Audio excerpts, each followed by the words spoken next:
Welcome to the Dice Tower, a show all about board and card games. In this episode, Dan King and Eric Sommer take a look at different board games at the GAMA Trade Show in Las Vegas. This show is from 2014 and talks about all the brand new games coming out.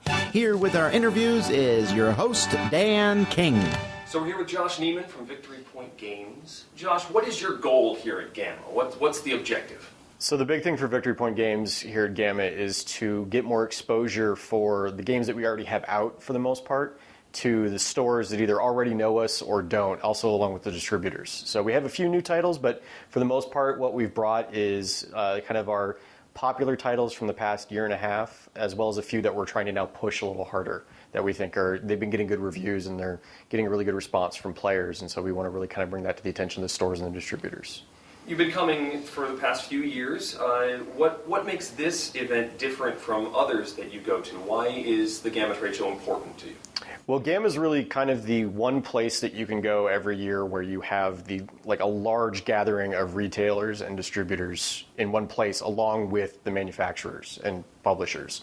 So it's really our opportunity to kind of get everyone in one spot and kind of get a bunch of attention on our product all at once, rather than kind of do it piecemeal and go. Because if you go to the individual distributor shows, that's great for getting the attention of that one distributor, but it doesn't work. It's expensive and costs a lot of money, and you have to kind of manage that and say, okay, which shows are we going to? But GAMA, you kind of get everyone at once. So it really helps out, especially for a smaller company like Victory Point, who doesn't necessarily have a giant budget to run around all over the country and the world. So one of the games you are promoting and pushing a little bit more than the others is one of the brand new releases, Knockout, the Friedrich Mortensen game. Yeah. Now, I have played this one, and I had noticed that you've made a slight change to the components since the time I got to see it. Can you go through that? Yeah, so when we released the game, it got purchased by a couple of colorblind players, and they gave us some feedback that they weren't really able to tell a number of the counters apart from each other. And we realized that that was something that was overlooked during the original creation of the game. So we went back and changed it, and that's something we're capable of doing as a print-on-demand company. We're not locked into the original print run and then can only make changes when we do a new print run. Since we make each copy of the game when someone orders it, if we need to make a change for all future print runs, it just happens immediately, and every new copy ordered has that. So we changed a number of the color on the counters, particularly the standees, so that it's easier for players to tell them apart if they're colorblind.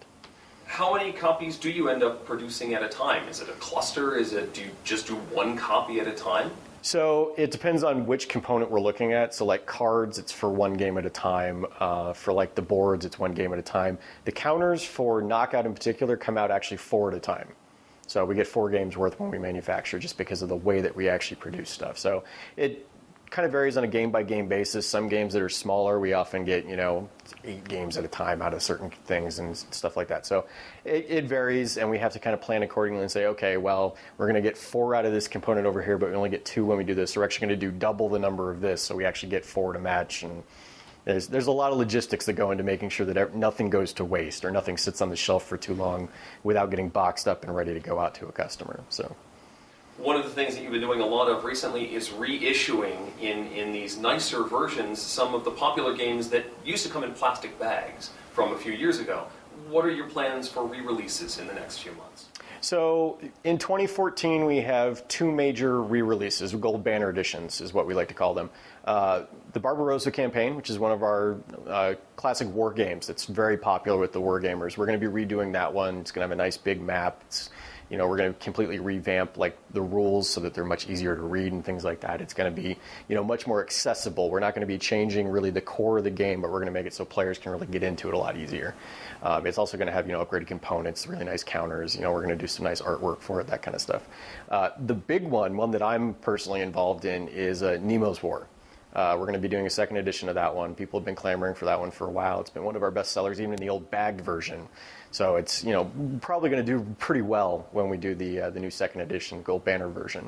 We're working with an Australian artist and graphic designer who's going to be doing the visuals for us on that one. He's done an amazing job, even just in the early stages, of giving us a lot of great ideas for how we're going to be doing layouts and stuff like that. And it's going to be great to see how that progresses. And Chris Taylor, the designer, is working with our founder, Alan Emmerich, to make sure that the game is the ultimate version. Like they're going to go back and revisit some of the design elements and say, okay, this was great at the time, but is there anything we can do to actually make this even better now? And because they're both guys who love this game, they're going to make sure that any changes are ones that are for the better, not just to say we're changing it.